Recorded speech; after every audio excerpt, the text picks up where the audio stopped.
During the mid-1980s, Florida's Tampa Strip was torn apart by a twisted killer. This individual had a skill, and that skill was killing. His sadistic actions fueled by an inner fury. His biggest problem was he grew to hate women. That day, he came very close to killing me. Those who lived tell the tale of a monster. One minute he was calm as a 4-year-old child, next thing he was a raging bull. With an insatiable desire. How high is the body count going to go before we catch this guy? But what drove this prolific perpetrator? He's enjoying what he's doing, and he's going to kill again. And was he born to kill? Anything that can composite a serial killer, he's like the poster child. This program contains graphic material, including offensive language. Viewer discretion is advised.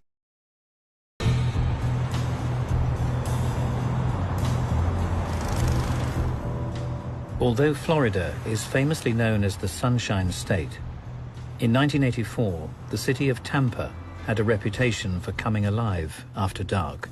In the mid-1980s, it was kind of a raucous area of downtown called the Strip. There's a lot of bars, a lot of strip bars, a lot of prostitution on the streets, drug sales, people coming and going. Operating in the area was a vicious killer who had left behind him a trail of bodies, each crime scene revealing the ferocity of his violence. It was a tense, nervous situation at the time when you have somebody like that, roaming the streets.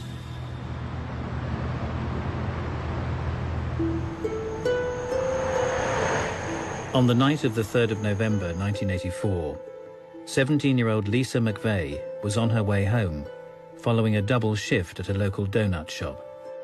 I always took the same route on the way home. It was always dark, but it just seemed darker that night than usual.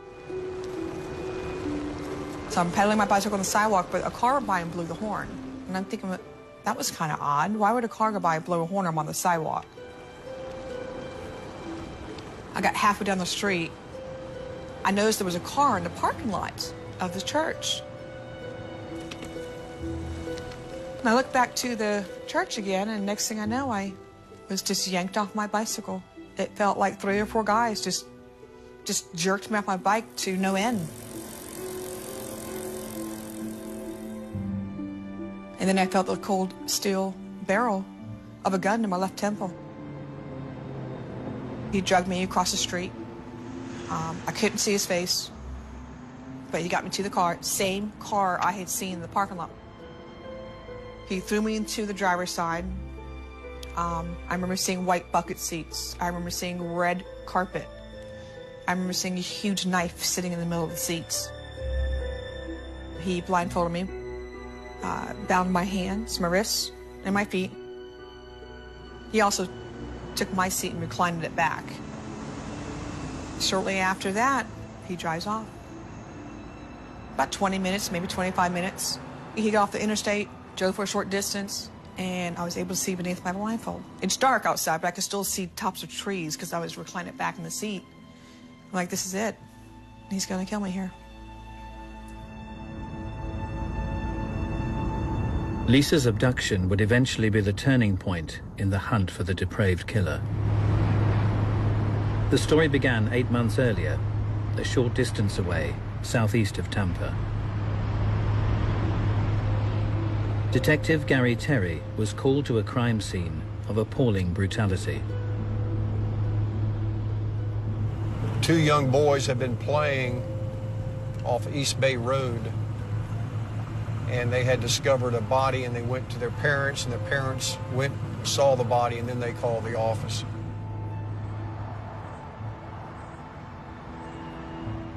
When I arrived at the scene, we had some units already in position. Patrol units had already cordoned off the area. There was a barricade just down here a little ways. The children had been playing beyond the barricade, and that's where they found the body. She was lying on her stomach with her head facing in the southwest direction. Her legs were spread We measured from one heel to the other, and that distance was approximately 5 foot 1 inches in width. She had her hands bound behind her back. There was a ligature about her neck. It wasn't until we cut the ligature off at the medical examiner's office that you could actually see a lead-like or leash-like effect from the ligature. The cause of death of this particular victim was asphyxiation or strangulation. As investigators examined the shocking scene, they would unearth a distinctive piece of evidence. We recovered tire impressions, and then, of course, the crucial evidence is that we found the red trilobal nylon fiber. They could not say where it came from, the source of it. And, of course, this day and time, you think DNA. Well, in 1984, there was no DNA. The body was eventually identified as that of Lana Long, a dancer who worked on Tampa's infamous strip. In the mid-'80s, we had very rarely had homicide victims bound. So that really caused, a red flag to alert us that, we had a problem on our hands. As investigators began to work the case, few would have guessed that the man they were searching for would soon become one of the most notorious killers in American history. In May 1984, exotic dancer Lana Long had been brutally raped and sadistically strangled before being dumped in a rural area near Tampa, Florida. Despite a lack of witnesses, the perpetrator had left some clues at the scene, including a distinctive red fiber. When Gary Terry received a call about the discovery of a second body, he quickly began to fear the worst. I can vividly remember driving on the way to the homicide scene, telling myself, please, please don't let this person be bound. And that's the first thing I asked the deputy protecting the crime scene. Is this victim bound? And he said, yes, sir, she is. The body was that of prostitute Michelle Sims. She'd been found in a secluded lover's lane east of Tampa City. When they called me on that particular crime, and of course, right off the bat, you're trying to say to yourself, is this related to the first one we found just several weeks earlier? Now we're approaching, this is the area right here. And at one point we had a downpour just like this while we're processing the crime scene. When we got to the scene, she had a ligature around her neck and she also had her throat cut. We found the pieces of rope that were used, and they all seemed to be cut in same length. This kind of gives you an indication that this wasn't just a quick crime. This is something that somebody has planned. Despite challenging weather and rough terrain, detectives uncovered a crucial piece of evidence. In close proximity to her body was a sandy area. You had the tire impressions. We were able to get an entire roll of the tire from one end to one end, and we were able to match that to portions of that we were able to get at the other crime scene for Lana Long. The presence of the distinctive red fiber, also seen at the murder of Lana Long, confirmed that Tampa indeed had a serial killer stalking the area. They're both females. They are nude. They're taken out of the city, dumped in the county, and they have ligatures attached. And it just jumps out at you that these two cases should be related or connected. In other words, the same killer is most likely responsible for these two cases. The brutal murders had abruptly ended the troubled lives of the two working girls. 30 years previously, another single woman searching for an escape had arrived in the Sunshine State. Newly separated Luella Long had left her hometown in West Virginia at 55 with her 2-year-old son, Bobby Joe. However, their new life together proved to be far from easy. He had a series of injuries. He fell off a swing, and when he regained consciousness, he had a stick in his eye. The more serious was the one where a car hit him, and he was hospitalized. But when a car hits a child, it's going to cause damage. He had an attention disorder, as well as a misformed chin. Luella's chosen career in Miami would create further complications at home. She tried to wait tables and things like that, but she couldn't make a living. And so she found a job at a place called Big Daddy's down there, and it was a bar lounge. And that's when the trouble really started with her son, Bobby Joe, and herself, because he didn't like the way she was dressed to go to work in scanty clothes, you know, and he just was a very unhappy little boy. As he grew older, Bobby Joe's relationship with his mother became increasingly strained. Bobby Joe's mom was one of the prettiest women I had ever seen as a 16 or 17-year-old. She had scores of men constantly biting for her attention. They had to share one room, and for quite a period of time, he slept with his mother. She often brought men home with her, and he resented that. Adolescent boys need to see their mothers as asexual. So when a mother brings boyfriends over to the home, walks around partially dressed, as was the case in Long, you can see how that can really have a very, very unsettling effect on an adolescent boy. They're feelings about this woman's body, and it feels inappropriate, so they're ashamed, but also they're aroused. It's creating confusion, it's creating anger as well at the mother for doing this, putting them in this position. Bobby Joe's resentment towards his mother would also rear its head outside the family home. Luella tried very hard to be a good mother to Bobby Joe, and she would often take him to the beach, and once he almost drowned, and he held her accountable that she was looking at other men when she should be looking at him. They were close, but they also fought quite a bit because he wasn't really approving of her relationships with all the different men she had been around. A rare medical condition would instill feelings of insecurity as Bobby Joe progressed through his teenage years. Bobby Joe Long had been born with an extra chromosome, which manifests itself in a female way. He had breasts when he was 13, but he did have surgery to reduce that. He would never take his shirt off when we would all go swimming like the other boys were doing and everything. He would always keep covered up. And as a matter of fact, when we got older and we were intimate with each other, he would always keep his shirt on.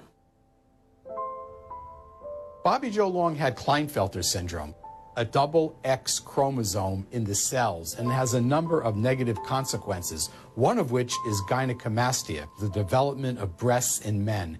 And you can see how a child or an adolescent would be brutally teased, for a boy developing breasts. So first of all, he has the humiliation of his own body, and then he also had to undergo a number of surgeries to get these breasts reduced, which also is embarrassing and painful and would probably make him resent women. 13 years later, in 1984, across the state on the Gulf Coast, 2 women working the Tampa Strip had been brutally strangled by a single killer. As police pursued the cases, the body count continued to rise. 2 more women were murdered in quick succession, but the MO appeared to be at odds with the first 2 victims. That was the body of Elizabeth Laudenbach. She was fully clothed. She was not bound. There was no obvious trauma to the body. At the next murder scene, Detective Gary Terry observed differences even more significant than the last.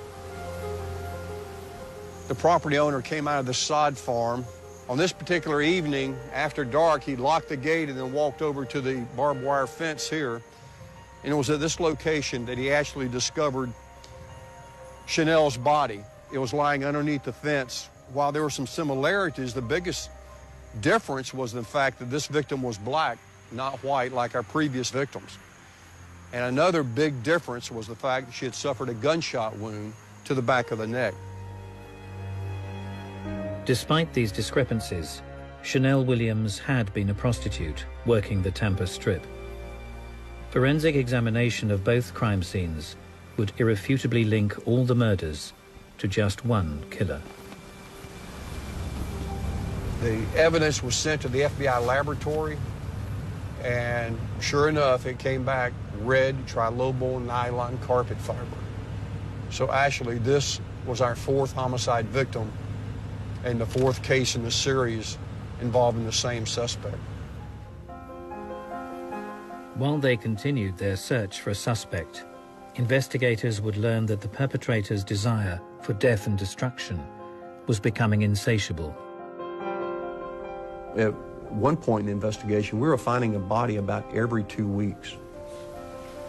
The time spans are so short between them that you just, every time the phone rings, you just kind of cringe because you know it's going to be a call to respond to another scene.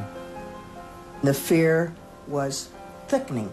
The police were baffled, and the bodies kept turning up. He's maturing, he's progressing, and he's enjoying what he's doing, and he's going to kill again.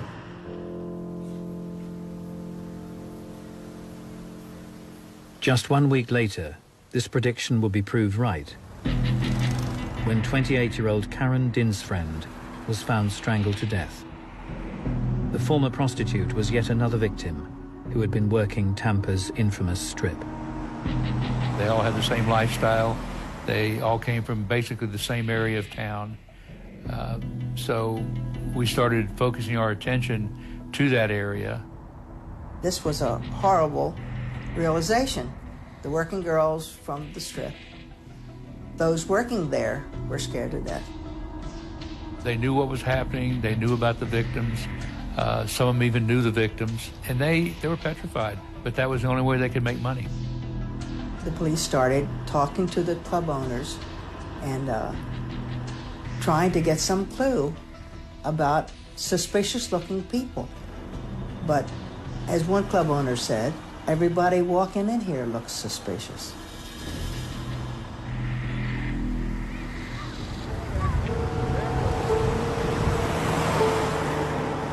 Despite a heightened state of alert, the day of Halloween would bring another gruesome discovery to the east of the city. We respond to the scene and we find the mummified remains of a female victim lying in the ditch. The body would later be identified as that of Kimberly Hobbs. The 22-year-old prostitute had been viciously strangled, and once again the twisted killer had unwittingly deposited the mysterious red fibers at the scene. How high is the body count going to go before we catch this guy? You know, how many other victims are out here that we haven't discovered?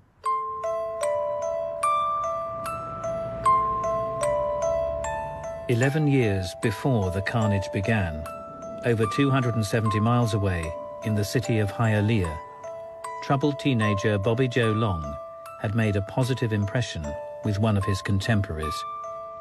There was a park that a lot of the kids used to play at, and we would go there after school and play football with the boys. And he came one day, and that's when I met him. He was very nice, a very funny personality, and a lot of fun to be around, and we just hit it off right away. He wasn't anything out of the ordinary. He was just an average kid. It was a little bit of a wise ass. As Bobby's attitude deteriorated, his school life would start to suffer. He was a poor sport, didn't like to lose. He did manage to skip school as much as he could possibly get away with. And I don't believe he even graduated high school. He was not accepted at school. It was his manner more than anything else. Mostly he was scrappy. Mostly he was brash. He was not refined in any way. He used to fight a lot, with other people. He would never back down from an argument, and it would eventually turn into blows. Local hunting expeditions with friends would often inspire the worst in Bobby. He always wanted to go a step further. We used to do a lot of spear fishing. We had regular spear guns, but he had bought these two attachments. They were called power heads, and that you would unscrew the spear and the screw on this attachment, and it would hold a 12-gauge shotgun shell. He goes, I'm gonna go down and shoot that shark with this power head. I gotta see what it'll do. And he went down and blew it away, shot it right in the head, and the thing just never moved. And he came back up very, very excited about what he had just done. He just had to see the damage. Long was a very sadistic individual. His sadism just poured out of him. And one thing he said, which was interesting, was he really didn't understand what made him do this. And that's probably true. Despite these displays of aggression, one girl would stand by him. Childhood sweetheart Cindy was convinced Bobby Joe Long was her destiny. As soon as I met Bob, I just, a young girl in love, and I just figured that was who was going to be my husband. And we dated for, several years. We had a lot of fun together. We'd go to the movies, go spearfishing down in the Keys, run around the neighborhood as younger kids and paper people's houses. And I mean, we weren't bad kids, but we were mischievous. He was a very caring person, and, I was, I guess, his prize catch or something. We were best of friends.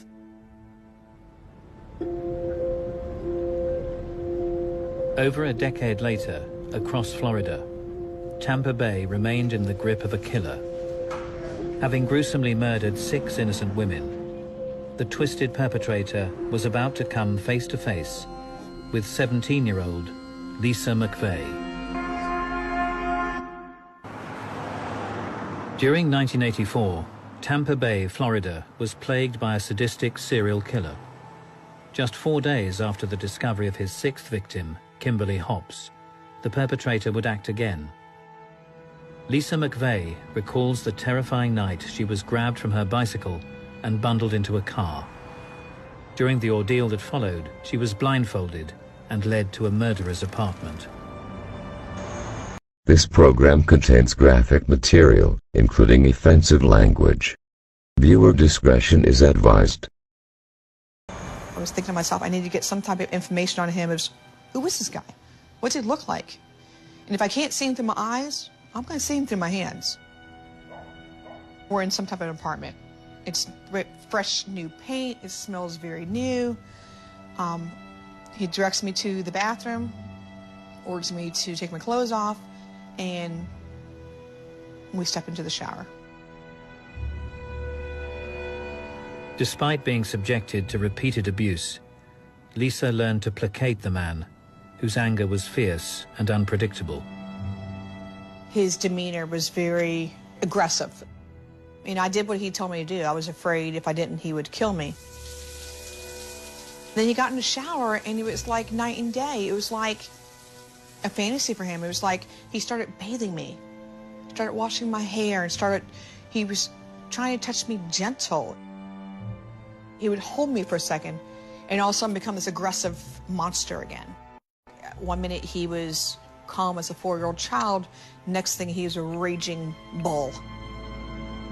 I remember that we had a conversation, and at one point, he was doing this to me.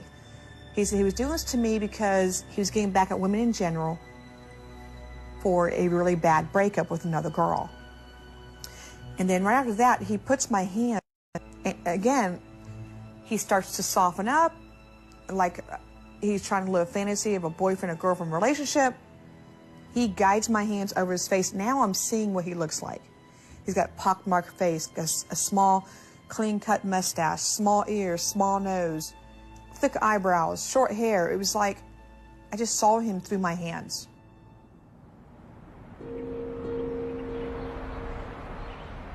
After 26 torturous hours, Lisa was convinced that her end was near. About 3 o'clock in the morning, he got me dressed. And he asked me, what am I supposed to do with you? And I said to him, it's like, why I'm blindfolded and still tied up. I said, listen, this is how I played on his heart. I said, listen, I know you said that you've done this to other women before because of a broken relationship. It's unfortunate how we met. You seem like a nice guy. I can take care of you. I'll be your girlfriend. And I won't tell anybody how we met. And that guy, I'm thinking, no, I can't keep you. Where do you live? Door of, I will go ahead and drop you off in the area you live in. Upon her release, Lisa was able to recount her ordeal to investigators.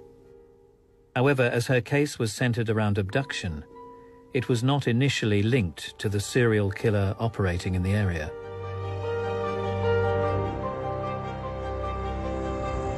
Three days later, the discovery of the body of another prostitute, Virginia Johnson, would signal to police that the murderer had struck again. After discovering victim number 7, we were definitely in uncharted waters. And we're coming up with nothing. We're hitting a dead end every lead we're getting. The perpetrator was killing with reckless abandon.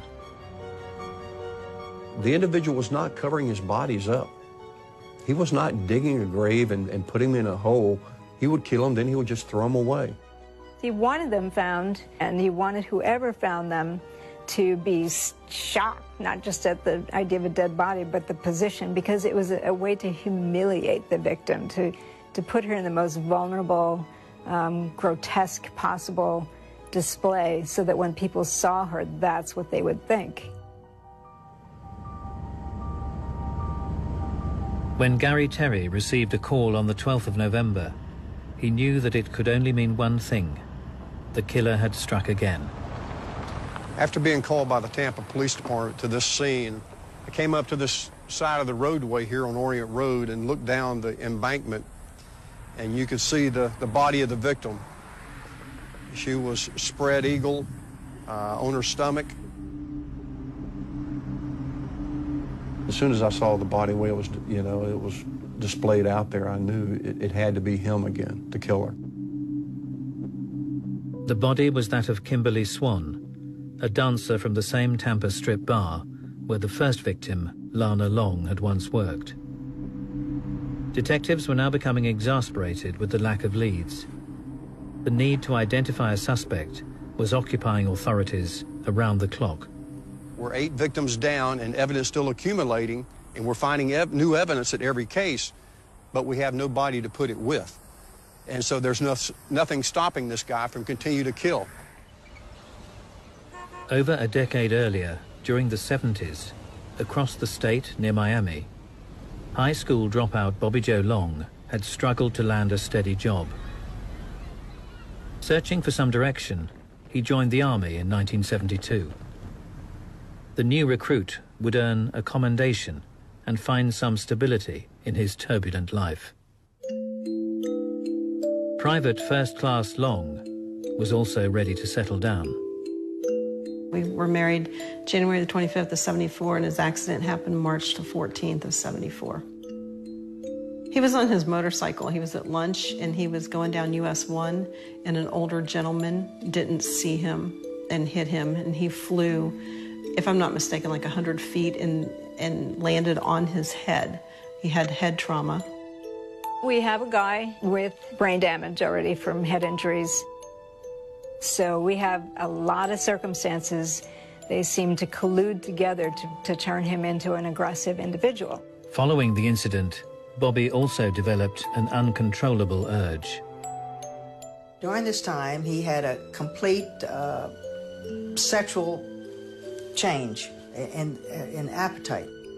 When his wife came to see him daily, in a cast, he demanded sex every day. His sexual appetite seemed to have no bounds, and the nurses there said that he masturbated, many times a day, and he was just wild. In the wake of the accident, Cindy remembers her husband as a changed man. It was pretty much right away. It started becoming physical with me. You know, if he didn't like what I cooked, he'd have a fit and we'd end up in an argument. And I remember him like sitting on top of me in the bed and putting his knees here where I couldn't, get him. And he was choking me and punching me in the face. And I couldn't even scream. As the years went by, the physical abuse intensified.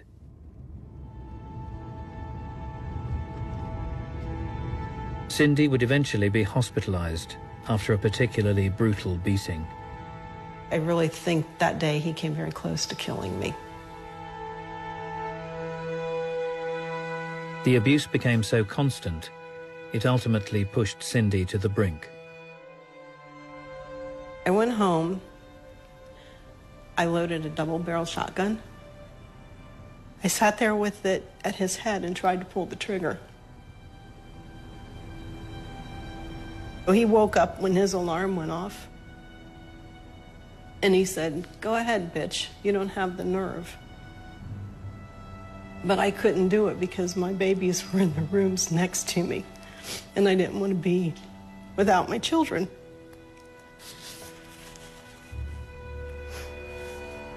At that point, I knew I needed to leave before somebody was hurt bad.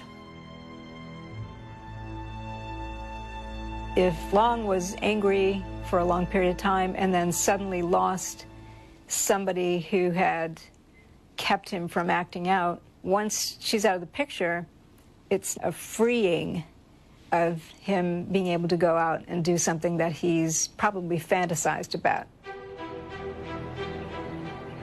Cindy was granted a divorce in July 1980. Bobby Joe Long would then set up a new life in Tampa. 4 years later, the Gulf Coast city had suffered 8 murders in just a few months. As the net was cast far and wide in search of the killer, finally, a breakthrough. Police had discovered the distinctive red fibers on the clothing of kidnapped victim Lisa McVeigh, confirming that the man behind the serial murders was also responsible for Lisa's abduction. She was bright enough to remember almost everything about the incident, and that was the first break that the police had. She was able to give a description of him, a description of his apartment. She said they stopped at an ATM machine, and she wasn't sure which road she was on, but it was just a short ways from the apartment that she had left blindfolded. She remembered the vehicle she was being transported in. She described the vehicle as being reddish or orangish colored. She said it was white seats. But she's one odd thing about the car, it had the word Magnum on the dash. Armed with a concrete lead, detectives believed the perpetrator was finally in their sights. The task force really went into action. They knew they were looking for a Dodge Magnum, and so they got a statewide list of everyone who owned a Dodge Magnum. One red Magnum would eventually stand out. 2 detectives spot a Dodge Magnum, and it's reddish colored. And they actually pull this car over. He's very cooperative. He actually steps away from the car, and he allows them to take a Polaroid photograph of himself at that time. The officers come back to the task force headquarters. Detectives meet with Lisa, show her the photo array, and she picks him out and says, "That's the guy that kidnapped me. That's the guy that raped me." His name was Bobby Joe Long. A surveillance team was assembled to monitor his every move. Surveillance team followed Bobby Joe Long to this location after he left his apartment, and he vacuumed out his car. And our first thoughts were, he knows he's about to get caught and he's getting rid of evidence. When they follow him to a movie theater, and actually he goes in and watches Missing in Action with Chuck Norris. And all the time he's watching the movie, there's a ugly bearded guy behind him, there's one in front of him, there's 2 or 3 on each side. And while he's doing that, there's another surveillance team watching the car outside in the parking lot. And you still have that gnawing doubt in your gut. Is this really the guy you've been chasing for 8 months? And so I tell the undercover detectives that are outside watching his car, I said, listen, tell me what kind of tires are on the car. And they say, we have Goodyear Viva tire, and then we have this other oddball tire, it's called a Vogue. The distinctive tread matched the imprints discovered at the crime scenes. As soon as he said those words, there was no doubt in my mind that was our killer. With the suspect finally within reach, authorities knew there was no time to waste. Bobby Joe Long had to be stopped before he killed again. Following a series of connected murders, kidnapped survivor Lisa McVeigh had provided Tampa police with vital clues in their hunt for a serial killer. When the suspect's tire tread matched those discovered at the crime scenes, police were convinced they had finally found their man.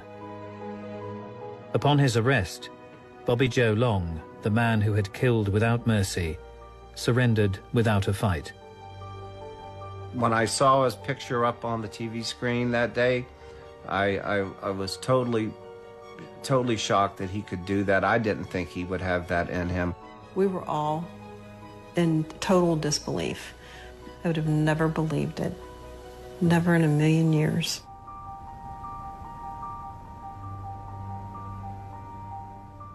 Not only did Bobby Joe confess to the murders of 8, he claimed responsibility for 2 more victims, Vicky Elliott and Artis Wick. He was the typical cold-blooded killer. I mean, he had no regrets. He had no emotion for him. Nothing that he showed any remorse for his actions.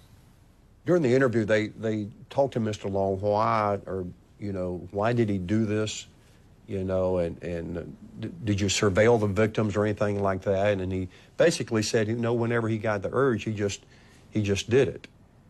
But he couldn't explain the fact that he always had a knife, a gun, or the shoelaces, in his vehicle ready to be utilized when he committed these homicides. But shockingly, Long's criminal career had begun over a decade earlier. He freely admitted to a spate of rapes across the state of Florida. That's when he confessed to being the rapist, following classified ads and going to look at either houses or furniture that people were selling, and if it was a female by herself, then he would rape her. He was very clever about it. He would look in ads for people who were selling furniture, particularly bedroom furniture. And he would come at a time when he believed the husband would be away from home, dressed up, looking good. If a man answered, he'd go look and, nope, it's not what I want, so nothing lost. If a woman answered, she'd take him back to look at the furniture and he could subdue her and rape her. Bobby Joe would later describe the uncontrollable urges that had driven the twisted sexual attacks. If I didn't do it, if I tried not to do it, I'd be okay for, a day, 2 days, but it wouldn't stop, This would go on until I did it. Then when I would do it, I'd be okay for a month, 2 months, 3 months, sometimes longer. Sometimes a couple of weeks, sometimes a week. And then it would hit again. He's a rabid dog. He's not frothing at the mouth, dealing in everyday life situations. But believe me, when you get him in that car with that girl tied up in the front seat with him, and you look at his face then, I guarantee you, you will see a rabid dog. Ultimately, Long's sexually depraved acts progressed to multiple murder. Despite his mellow confession, the killer's mask would slip in court. He passed by the front of one of the television cameras that were covering the proceedings, and he spit right into the lens of the camera. That face right then, when he had that flash of anger, when he spit at the camera, that gave you a little bit of what these poor girls must have seen right before they died. These perverse sexual fantasies in serial sexual murderers are not learned from magazines or watching sadistic movies and tapes and so on. Their fantasies predate it. It begins 10, 15, 20 years earlier in the offender's mind, in his fantasies, and eventually he acts it out. Bobby Joe Long would be sentenced to death for his heinous crimes. But how did this serial rapist develop a desire for death? Was he purely the victim of a troubled life, or was he born to kill? Born to kill? I don't believe so. I got to disagree with that. He chose that. He chose that path. I think something snapped that led him to be what he turned into be. His biggest problem was he grew to hate women. His violence was there. It was uncontrollable. It escalated. Anything that can composite a serial killer, he's like the poster child. I wouldn't say he was a born killer, but when you try to understand individuals like this, it's unknown whether the problem is hormonal, whether it's electrical, whether it's genetic. And so when you look at the combination of the behavior, the sexualized behavior that he had with his mother, plus his own gynecomastia, the development of breasts as a result of Klinefelter syndrome, you could really see that that is not going to end well. Bobby Joe Long to me is no different than a drug addict or even an alcoholic. Just like an alcoholic needs to have a drink, a drug addict would like to get some crack. A serial killer like Bobby Joe Long, in my opinion, is addicted to killing. That's what makes him feel the best. Bobby Joe Long resides on death row in Florida to this day. His trail of sadistic violence has indelibly marked the lives of those who crossed his path. I can't never imagine how anybody that gave you 2 children or was the love of your life, how you could treat that person like that, you know, or put aside everything else. How do you treat any human like that? Nobody has the right to lay a hand on you. I don't think I'll ever be over it, to be honest with you.